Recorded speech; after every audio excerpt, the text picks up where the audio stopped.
Yo, what's up everybody? I actually just got my regular PS2 Slim back yesterday.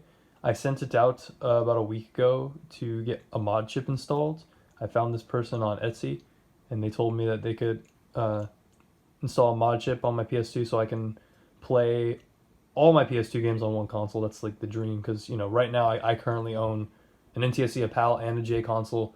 My J console has actually been pretty much almost dead for a while now, and Japanese consoles are pretty expensive to import. They always have been, especially, and I got my Japanese console back in like 2011, so I've had it for a long time. So yeah, I wanted to get a mod chip so I can play all my PS2 games and my PS1 games, Japanese, PAL, and NTSC on one console. So I found somebody on Etsy, and granted, before I got everything modded, I knew nothing about mod chips, and I only started doing research when I sent my console in. So I have so the Matrix Infinity original chips. They don't make the original ones anymore, so you pretty much have to get a clone chip. But I have like one of the bad clones, and I think that might be the reason why I'm going to record the issue I'm having. But there is a fix, thankfully. So the issue I am having is all my games were perfectly fine, NTSC, Japanese, and PAL PS2, except PAL PS1 games. PAL PS1 games, they output at the wrong frame rates. They output at 59.94 or 59.82, basically 60 frames per second or 30 frames per second. They output the NTSC frame rate, the NTSC hertz signal, and they output at the NTSC resolution of 525 lines instead of 625 lines. So I'll show you that today. I wanted to demonstrate that, and I'll show you what I can do to fix it. And again, it's only PAL PS1 games that have an issue. Everything else works fine, but it is kind of shitty that I do have to do this. And granted, I have my PAL console in case I just want to use that. But yeah, so this is my Crash 2, or one of my Crash 2 copies. As you can see, it's PAL. I'm going to turn on the console, and I'll show you how it works. I'm going to turn it on. You have to hold circle. It's for PS1 media, so I'm going to turn it on. It's outputting it by the OSSC on my monitor. There's the Matrix logo. And the console boots up. I'm going to just turn on FPS because force of habit. One hand FPS. And we're going to close the lid. And as you can see right now, on my OSSC, it's outputting currently an NTSC because it's an NTSC native console to browser. And with the mod chips, I don't think it matters which one you have. It won't show the PS1 logo anymore. I think it has something to do with not damaging the laser or something. I'm not completely sure. But yeah, so it's booting up right now. Okay, and there's the game.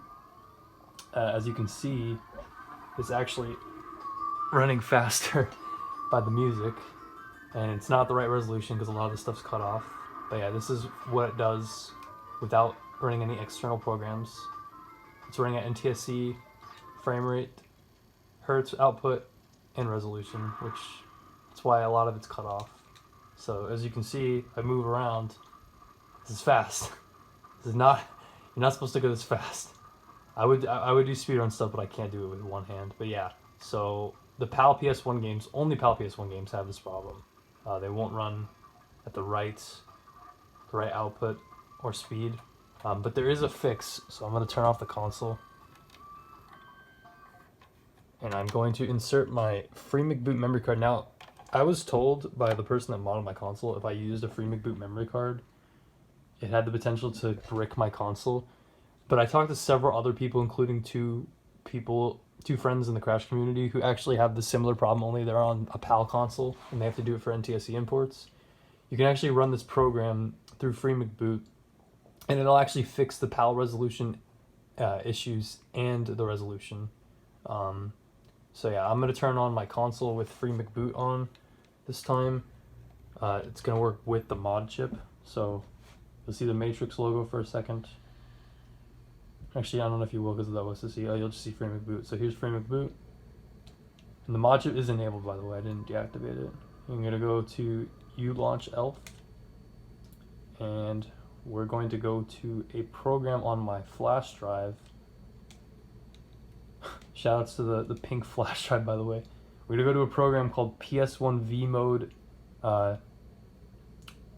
Negative or something. I forget what it's called, but that's the initialed name of it. We're going to go into that. I didn't activate FDS.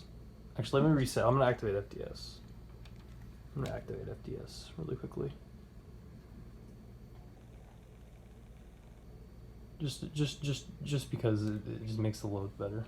Even though it won't make that much of a difference. But I'm going to activate FDS. So I'm going to activate FDS for speedrunning purposes.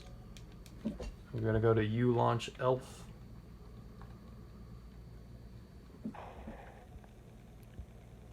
We're going to go back to our program in the flash drive, PS1V mode.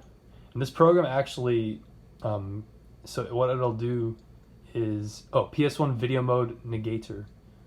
What it does is it actually, so if you're trying to run NTSC stuff on a PAL console, it'll change it to NTSC native frame rate and resolution. Same thing vice versa. If you're trying to run PAL stuff on an NTSC console, it'll do the same thing.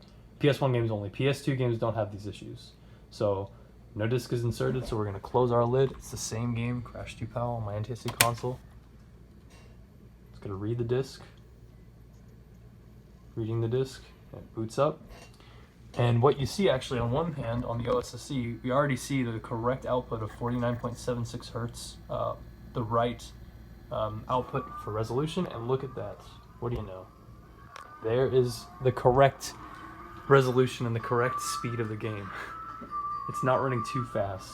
So yeah, we're gonna go into the game just to show you the load game because it's faster. But yeah, so and as you see, the game is not running incorrectly. It's running at the normal speed for a PAL game, PAL PS1 game. And yeah, I just figured I'd show that off. It's just a very interesting thing that the Modchip does. And again, it's funny, I have no issues with PAL PS2, it's just PS1 games. Everything else works fine other than PAL PS1 games, but you just have to do this one thing to play them. But yeah, I just wanted to show that. So yeah, thanks for watching.